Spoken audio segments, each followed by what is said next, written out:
ನೆಲಮಂಗಲ ವಿಧಾನಸಭೆ ಮತ್ತು ಬೆಂಗಳೂರು ಗ್ರಾಮಾಂತರ ಜಿಲ್ಲೆ, ನಗರ ಜಿಲ್ಲೆ, ಚಿಕ್ಕಮಗಳೂರು ಜಿಲ್ಲೆ ಈ ಜಿಲ್ಲೆಗಳ ವ್ಯಾಪ್ತಿನಲ್ಲಿ ಋಷಭಾವತಿ ಕೆರೆಗಳ ತುಂಬಿಸ್ತಕ್ಕಂಥ ಏತ ನೀರಾವರಿ ಯೋಜನೆಗೆ ಶಂಕುಸ್ಥಾಪನೆಯನ್ನು ಮಾಡಿದ್ದೇವೆ. ಅದಲ್ಲದೆ ನೆಲಮಂಗಲ ಕ್ಷೇತ್ರದಲ್ಲಿ ಅನೇಕ ಅಭಿವೃದ್ಧಿ ಕಾರ್ಯಕ್ರಮಗಳಿಗೆ ಶಂಕುಸ್ಥಾಪನೆ ಉದ್ಘಾಟನೆಯನ್ನು ಕೂಡ ಮಾಡಿದ್ದೇವೆ.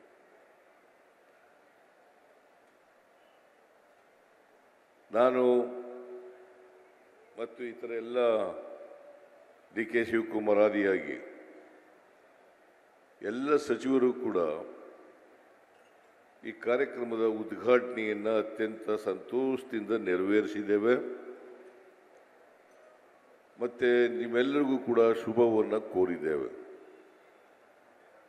ನಮ್ಮ ಸರ್ಕಾರ ಬಂದು 9 ತಿಂಗಳುಗಳಾಯಿತು. ನೀವೆಲ್ಲರೂ ಕೂಡ ಕಳೆದ ವಿಧಾನಸಭಾ ಚುನಾವಣೆಯಲ್ಲಿ ಎನ್ ಶ್ರೀನಿವಾಸ್ ಅವರನ್ನು ನಮ್ಮ ಪಕ್ಷದ ಅಭ್ಯರ್ಥಿಯಾಗಿ ಆಯ್ಕೆ ಮಾಡಿದ್ರು. ಎನ್ ಶ್ರೀನಿವಾಸು ಬಹಳ ಆಕ್ಟಿವ್ ಲೆಜಿಸ್ಲೇಟರ್.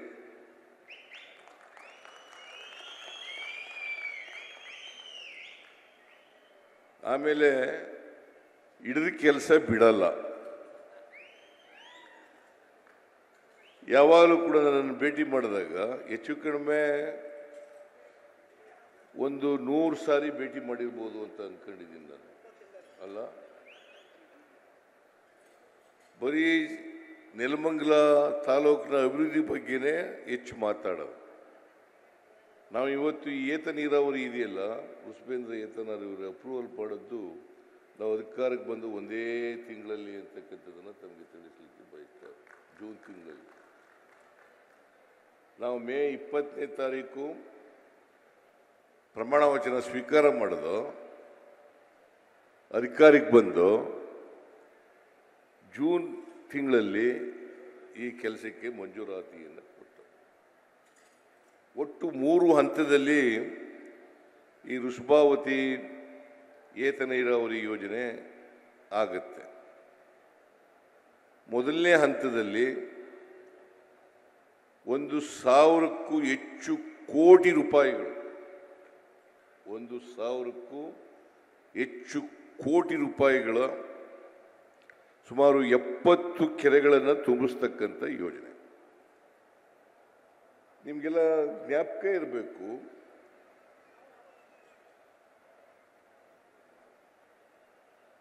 ನಾವು ಈ ಬೆಂಗಳೂರಿನ ಇಂದ ಹೊರಗಡೆ ಹೋಗ್ತಕ್ಕಂಥ ತ್ಯಾಜ್ಯ ನೀರು ಇದೆಯಲ್ಲ, ಅದು ಕೆರೆಗಳನ್ನು, ಸಮುದ್ರನೋ, ನದಿಗಳನ್ನು ಸೇರ್ತಕ್ಕಂಥ ಕೆಲಸವನ್ನು ಮಾಡ್ತಾ ಇತ್ತು. ಅದು ಸದುಪಯೋಗ ಆಗ್ತಾ ಇರಲಿಲ್ಲ. ನನಗೆ ಕೃಷ್ಣ ಬೈರೇಗೌಡ, KH ಮುನಿಯಪ್ಪ, ರಮೇಶ್ ಕುಮಾರ್, ರವಿ ಇವರೆಲ್ಲರೂ ಕೂಡ ಬಂದು ಈ ತ್ಯಾಜ್ಯ ನೀರನ್ನು ಸಂಸ್ಕರಿಸಿ ಕೆರೆಗಳಿಗೆ ತುಂಬಿಸ್ತಕ್ಕಂಥ ಕೆಲಸವನ್ನು ಮಾಡಬೇಕು ಅಂತ ಹೇಳಿದ್ರು. ನಾನು ಆಗ ಕೇಶಿ ವ್ಯಾಲಿ ಕೋಲಾರ ಜಿಲ್ಲೆಗೆ ನೀರು ತುಂಬಿಸ್ತಕ್ಕಂಥ ಯೋಜನೆ ಕೇಶಿ ವ್ಯಾಲಿ, ಆಮೇಲೆ HN ವ್ಯಾಲಿ ಅದು ಚಿಕ್ಕಬಳ್ಳಾಪುರ ನೀರು ತುಂಬಿಸ್ತಕ್ಕಂಥ ಯೋಜನೆ,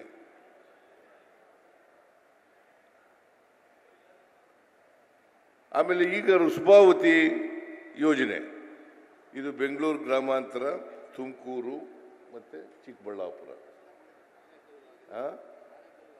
ನಿಮ್ಮದು ಆನೇಕಲ್ಲು. ಇವೆಲ್ಲನೂ ಸೇರಿ ತುಂಬಿಸ್ತಕ್ಕಂಥವು. ಇವು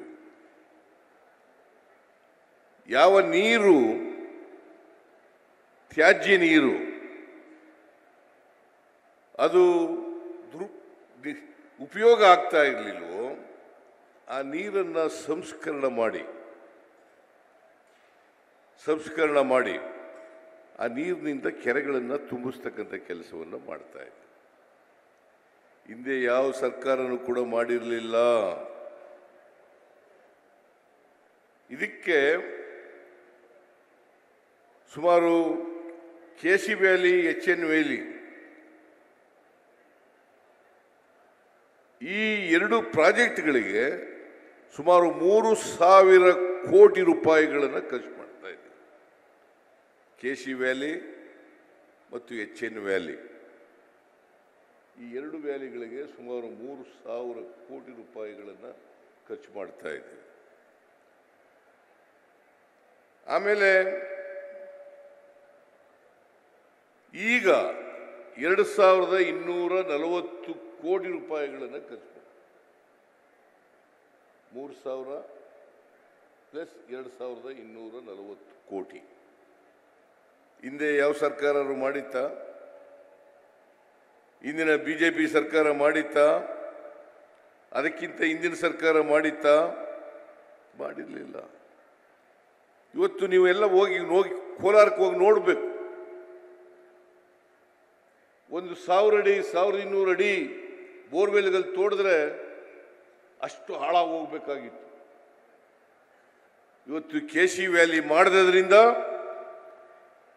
200-300 ಅಡಿಗಳಿಗೆ ನೀರು ಸಿಗಲಿಕ್ಕೆ ಸಾಧ್ಯ ಆಗಿದೆ. ಇವತ್ತು ಇಡೀ ಕೋಲಾರ ಹಸುರಾಗಿದೆ. ಇಡೀ ಕೋಲಾರ ಹಸುರಾಗಿದೆ. ಏನು ಮುನಿಯಪ್ಪನವ್ರೆ, ನೀವು ಕೋಲಾರದಿಂದ MP ಆಗಿದ್ದವರು ಅಲ್ಲ? ಆಮೇಲೆ ಚಿಕ್ಕಬಳ್ಳಾಪುರ ಜಿಲ್ಲೆ HN ವ್ಯಾಲಿ ಅಲ್ಲಿ ಕೆರೆಗಳಿಗೆ ನೀರು ತುಂಬಿಸ್ತಕ್ಕಂಥ ಯೋಜನೆ ಮಾಡಿದ್ದೀವಿ. ಇಲ್ಲಿ ರುಸ್ಬಾವತಿ ಯೋಜನೆ, ಇದಕ್ಕೆ ಈ ರುಸ್ಬಾವತಿ ಏತ ನೀರಾವರಿ ಯೋಜನೆ ಮೂಲಕ ಕೆರೆಗಳನ್ನು ನೀರು ತುಂಬಿಸ್ತಕ್ಕಂಥ ಕೆಲಸವನ್ನು ಮಾಡ್ತಾ ಇದ್ದೀವಿ. ಇದನ್ನ ಯಾಕೆ ಮಾಡ್ತಾ ಇದ್ದೀವಿ ಅಂತಂದ್ರೆ, ಇವತ್ತು ಬರಗಾಲ ಇದೆ. ಅನೇಕ ಸಾರಿ ಕೋಲಾರ, ಚಿಕ್ಕಬಳ್ಳಾಪುರ, ಬೆಂಗಳೂರು ರೂರಲ್, ಬೆಂಗಳೂರು ನಗರ ಮತ್ತೆ ತುಮಕೂರು ಬಹಳ ಸಾರಿ ಇವು ಬರಗಾಲಕ್ಕೆ ತುತ್ತಾಗ್ತಾ ಇದ್ದಾವೆ. ಈ ವರ್ಷನೂ ಕೂಡ ಬರಗಾಲ ಇದೆ. ಈ ವರ್ಷ 240 ತಾಲೂಕುಗಳಲ್ಲಿ 223 ತಾಲೂಕುಗಳನ್ನು ಬರಗಾಲ ಪೀಡಿತ ಅಂತೇಳಿ ಘೋಷಣೆ ಮಾಡಿದ್ದೀವಿ. ಅಲ್ಲಿ ಮೇವಿಲ್ಲ, ದನಕರುಗಳಿಗೆ ಕುಡಿಯಕ್ಕೆ ನೀರಿಲ್ಲ, ಜನರಿಗೆ ಕುಡಿಯಕ್ಕೆ ನೀರಿಲ್ಲ, ಜನರಿಗೆ ಕೆಲಸ ಇಲ್ಲ. ಇಂಥ ಪರಿಸ್ಥಿತಿನಲ್ಲಿ ನೀರನ್ನು ಕೊಡಬೇಕು. ಜನರು ಮೇವನ್ನು ಬೆಳೆಸ್ಕೊಳ್ತಕ್ಕಂಥ ವಾತಾವರಣವನ್ನು ನಿರ್ಮಾಣ ಮಾಡಬೇಕು.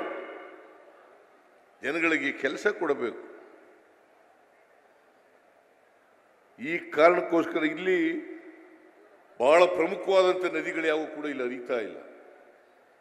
ಕೋಲಾರದಲ್ಲಿ ಹರಿತಾ ಇಲ್ಲ, ಬೆಂಗಳೂರು ರೂರಲ್ಲಿ ಹರಿತಾ ಇಲ್ಲ, ಮತ್ತೆ ಚಿಕ್ಕಬಳ್ಳಾಪುರದಲ್ಲಿ ಹರಿತಾ ಇಲ್ಲ.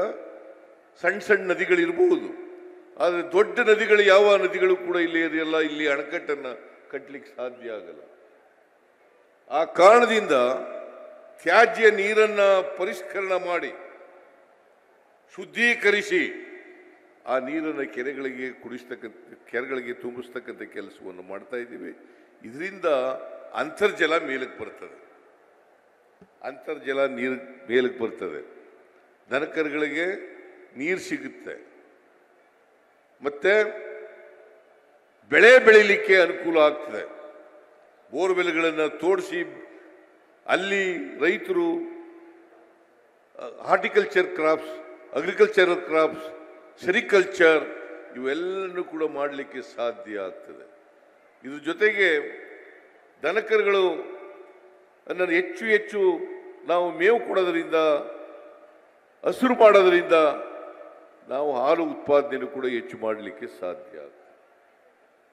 ಈ ಕಾರಣದಿಂದ ರೈತರ ಆರ್ಥಿಕ ಸಾಮಾಜಿಕ ಅವರಿಗೆ ಶಕ್ತಿಯನ್ನು ತುಂಬತಕ್ಕಂಥ ಕೆಲಸವನ್ನು ನಮ್ಮ ಸರ್ಕಾರ ಮಾಡ್ತದೆ. ಅದಕ್ಕೋಸ್ಕರ ಈ ಕಾರ್ಯಕ್ರಮಗಳನ್ನು ಮಾಡಿರ್ತಕ್ಕಂಥದ್ದು. ನೀವು ಯೋಚನೆ ಮಾಡಬೇಕು. BJP ಸರ್ಕಾರ 2008ರಿಂದ 13ವರೆಗಿತ್ತು, 18ರಿಂದ 23ವರೆಗಿತ್ತು. ಯಾವತ್ತಾರು ಈ ಯೋಚನೆ ಮಾಡಿದ್ರ? ಯಾವತ್ತಾರು ಈ ಯೋಚನೆ KC ವ್ಯಾಲಿ ಆಗಲಿ, HN ವ್ಯಾಲಿ ಆಗಲಿ, ಋಷಭೇಂದ್ರ ಯೋಜನೆ ಆಗಲಿ, ವ್ಯಾಲಿ ಆಗಲಿ ಮಾಡಿದ್ರ? ಯಾಕೆ ಮಾಡೋಕ್ಕಾಗಲಿಲ್ಲ? ಅವರು ಬಡವರ ಬಗ್ಗೆ, ರೈತರ ಬಗ್ಗೆ, ಮಹಿಳೆಯರ ಬಗ್ಗೆ ಕಾಳಜಿ ಇದ್ದಾಗ ಮಾತ್ರ ಮಾಡಲಿಕ್ಕೆ ಸಾಧ್ಯ ಆಗ್ತದೆ. ಇದನ್ನು ನೀವೆಲ್ಲರೂ ಕೂಡ ಅರ್ಥ ಮಾಡ್ಕೋಬೇಕು ಅಂತಕ್ಕಂಥ ಮಾತುಗಳನ್ನು ಹೇಳಲಿಕ್ಕೆ ಬಯಸ್ತಾ ಇದ್ದೇನೆ. ಕಾಂಗ್ರೆಸ್ ಪಕ್ಷ ಮಾತ್ರ ಯಾರು ಬಡವರಿದ್ದಾರೆ ಸಮಾಜದಲ್ಲಿ, ಯಾರು ರೈತರಿದ್ದಾರೆ, ಯಾರು ಕೂಲಿ ಮಾಡ್ತಕ್ಕಂಥ ಕಾರ್ಮಿಕರಿದ್ದಾರೆ, ಮಹಿಳೆಯರಿದ್ದಾರೆ, ಅವರೆಲ್ಲರ ಆರ್ಥಿಕ ಸಾಮಾಜಿಕ ಶಕ್ತಿಯನ್ನು ತುಂಬಬೇಕು ಅನ್ನೋದರಲ್ಲಿ ಬದ್ಧತೆ ಇಟ್ಕೊಂಡಿರ್ತಕ್ಕಂಥ ಪಕ್ಷ ಇದ್ರೆ ಅದು ಕಾಂಗ್ರೆಸ್ ಪಕ್ಷ ಮಾತ್ರ ಅಂತಕ್ಕಂಥದ್ದನ್ನು ತಮಗೆ ತಿಳಿಸಲಿಕ್ಕೆ ಬಯಸ್ತಾ ಇದ್ದೇನೆ. ಭಾರತೀಯ ಜನತಾ ಪಕ್ಷ ಯಾವತ್ತೂ ಕೂಡ ಬಡವರ ಪರವಾಗಿರ್ತಕ್ಕಂಥ ಪಕ್ಷ ಅಲ್ಲ, ಬಡವರ ಪರವಾಗಿರ್ತಕ್ಕಂಥ ಪಕ್ಷ ಅಲ್ಲ. ಮೊನ್ನೆ ಜಮೀರ್ ಅಹಮದ್ ಖಾನ್ ಅವರು ಮನೆಗಳ ಹಂಚಲಿಕ್ಕೆ ಕರ್ಕೊಂಡು ಹೋಗಿದ್ರು, ನನಗೆ ಮನೆಗಳ ಹಂಚಲಿಕ್ಕೆ ಕರ್ಕೊಂಡು ಹೋಗಿದ್ರು. ಅನೇಕ ವರ್ಷಗಳಿಂದ ನೆನಗುದಿ ಬಿದ್ದಿತ್ತು, ಮನೆಗಳು ಅರ್ಧಂಬರ್ಧಾಗಿ ಉಳಿದೋಗ್ಬಿಟ್ಟಿದ್ದವು. ಅದು ಪ್ರಧಾನಮಂತ್ರಿ ಆವಾಸ್ ಯೋಜನೆ.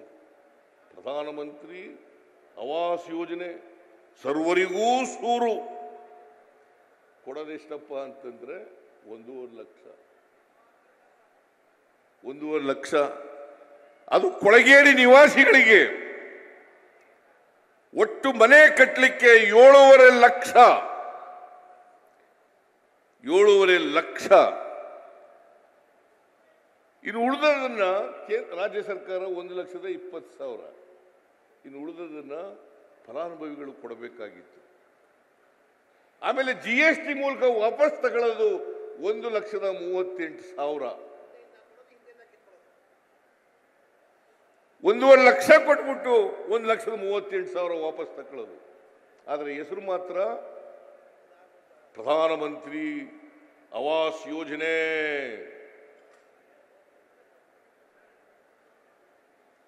ಫಲಾನುಭವಿಗಳು ಉಳಿದ ಹಣ ಕೊಡಬೇಕಾಗಿತ್ತು.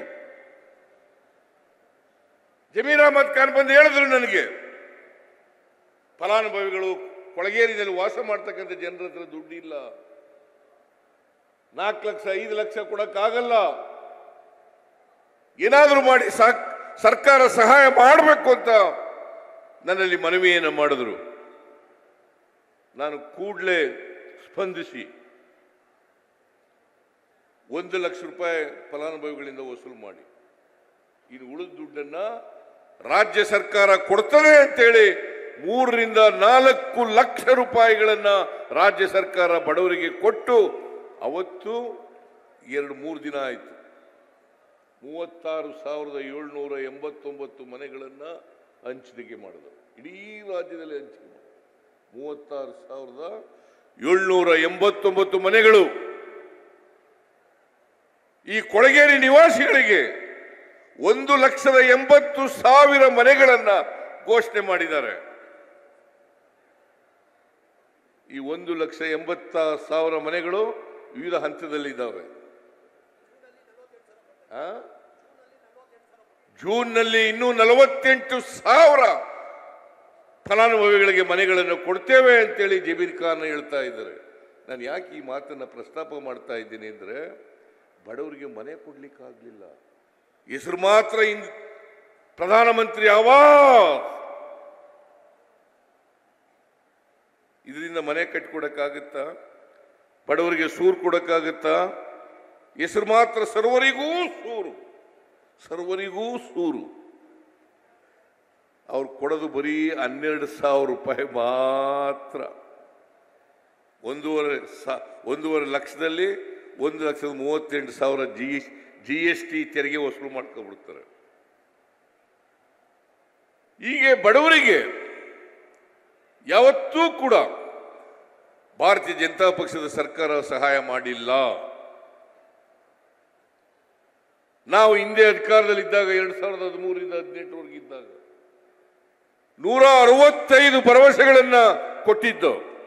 ಅನ್ನಭಾಗ್ಯ, ಕ್ಷೀರಭಾಗ್ಯ, ಕೃಷಿ ಭಾಗ್ಯ, ಇಂದಿರಾ ಕ್ಯಾಂಟೀನ್, ಮಾತೃಪೂರ್ಣ, ಸೌಭಾಗ್ಯ, ಶಾದಿ ಭಾಗ್ಯ, ಈಗ ಅನೇಕ ಭಾಗ್ಯಗಳನ್ನು ಬಡವರಿಗೆ ಕೊಟ್ಟಿದ್ದವು. ಈಗ ಮತ್ತೆ ಚುನಾವಣಾ ಪೂರ್ವದಲ್ಲಿ ನಾವು ಹೇಳಿದ್ದು 5 ಗ್ಯಾರಂಟಿಗಳನ್ನು ಜಾರಿ ಮಾಡ್ತೇವೆ. ಮಹಿಳೆಯರಿಗೆ, ಬಡವರಿಗೆ, ದುರ್ಬಲ ವರ್ಗದವರಿಗೆ, ರೈತರಿಗೆ, ಹಿಂದುಳಿದವರಿಗೆ, ಅಲ್ಪಸಂಖ್ಯಾತರಿಗೆ, ಕಾರ್ಮಿಕರಿಗೆ, ಈ ವರ್ಗದ ಜನರಿಗೆ ಶಕ್ತಿ ತುಂಬತಕ್ಕಂಥ ಕೆಲಸವನ್ನು ಮಾಡ್ತೇವೆ. ಅದಕ್ಕೆ ಎಷ್ಟೇ ದುಡ್ಡು ಖರ್ಚಾಗಲಿ ನಾವು ಕೊಡ್ತೇವೆ ಅಂತಕ್ಕಂಥ ಮಾತುಗಳನ್ನು ಹೇಳಿದ್ದು. ಈಗಾಗಲೇ DK ಶಿವಕುಮಾರ್ ಹೇಳಿದ್ರು, ಆ BJPಯವರು ಹೇಗೆ ಮಾತಾಡ್ತಾರೆ ಅಂತೇಳಿ ಬಡವರಿಗೆ ಈ ಕಾರ್ಯಕ್ರಮಗಳನ್ನು ಕೊಟ್ಟಾಗ ಯಾವ ರೀತಿ ಮಾತಾಡ್ತಾರೆ ಅಂತೇಳಿ ಹೇಳಿದ್ರು. ಈ ಕಾರ್ಯಕ್ರಮ ಮಾಡೋಕ್ಕಾಗಲ್ಲ, ಮಾಡಿದ್ರೆ ರಾಜ್ಯ ದಿವಾಳಿ ಆಗ್ಬಿಡ್ತದೆ, ರಾಜ್ಯ ದಿವಾಳಿ ಆಗ್ಬಿಡ್ತದೆ, ಓಟ್ಗೋಸ್ಕರ ಪ್ರಾರಂಭ ಮಾಡಿದ್ರು ಕೂಡ ನಿಲ್ಲಿಸ್ಬಿಡ್ತಾರೆ. ಈ ವರ್ಷ 23-24ರಲ್ಲಿ 36,000 ಕೋಟಿ ರೂಪಾಯಿಗಳನ್ನು ಖರ್ಚು ಮಾಡಿದ್ದೀವಿ. 36,000 ಕೋಟಿ. 24-25ಕ್ಕೆ ಸುಮಾರು ಈಗಾಗಲೇ ಬಜೆಟ್ನಲ್ಲಿ 52,009 ಕೋಟಿ ಇಟ್ಟಿದ್ದೇವೆ. ಅದು 56,000 ಕೋಟಿ ಆಗ್ಬೋದು. 56,000 ಕೋಟಿ ಆಗ್ಬೋದು. ಭಾರತೀಯ ಜನತಾ ಪಕ್ಷದವರು ಈ ಬಡವರ ಕಾರ್ಯಕ್ರಮಗಳನ್ನು ಹೀಯಾಳಿಸೋದು, ಕೊಡಕ್ಕಾಗಲ್ಲ. ಒಂದು ವೇಳೆ ಗ್ಯಾರಂಟಿ ಯೋಜನೆಗಳನ್ನು ಜಾರಿಗೆ ಕೊಟ್ಟರೆ ಅಭಿವೃದ್ಧಿ ಕೆಲಸ ಎಲ್ಲ ನಿಂತು ಹೋಗ್ಬಿಡ್ತದೆ. ಇವತ್ತು ಎಷ್ಟು ಕೋಟಿ ರೂಪಾಯಿಂದಪ್ಪ? 869 ಕೋಟಿ ರೂಪಾಯಿಗಳಿಗೆ ಶಂಕುಸ್ಥಾಪನೆ, ಉದ್ಘಾಟನೆ ಮಾಡಿದ್ದೇವೆ. ಅಭಿವೃದ್ಧಿ ಕೆಲಸಗಳು ನಿಂತೋಗಿದ್ರೆ 869 ಕೋಟಿ ರೂಪಾಯಿಗಳಿಗೆ ಶಂಕುಸ್ಥಾಪನೆ ಮಾಡೋಕ್ಕೆ, ಉದ್ಘಾಟನೆ ಮಾಡೋಕ್ಕೆ ಸಾಧ್ಯ ಆಯ್ತಿತ್ತ?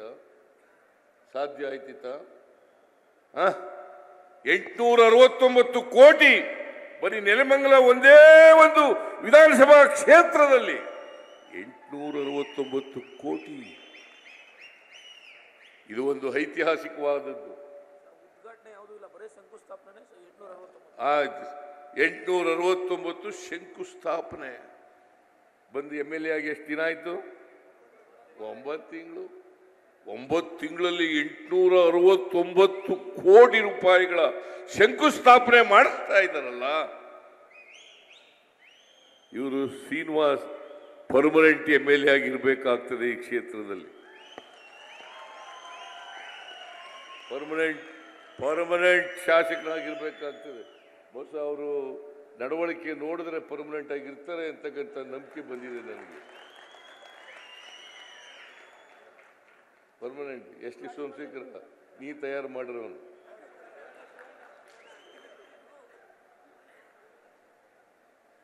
ಇರಬೇಕು.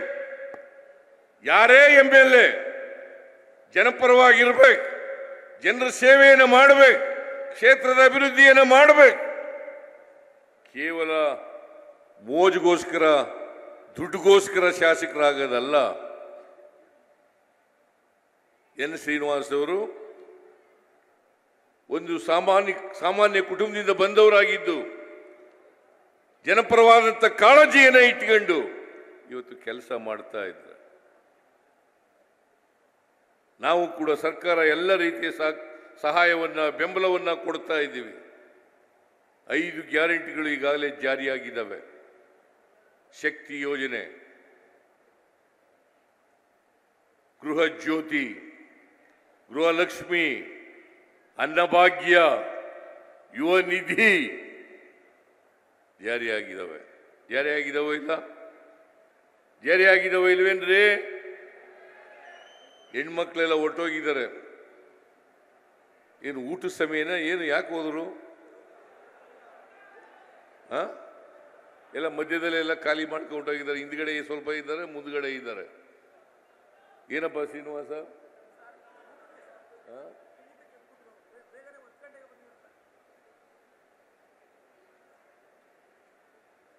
ನೀವೆಲ್ಲ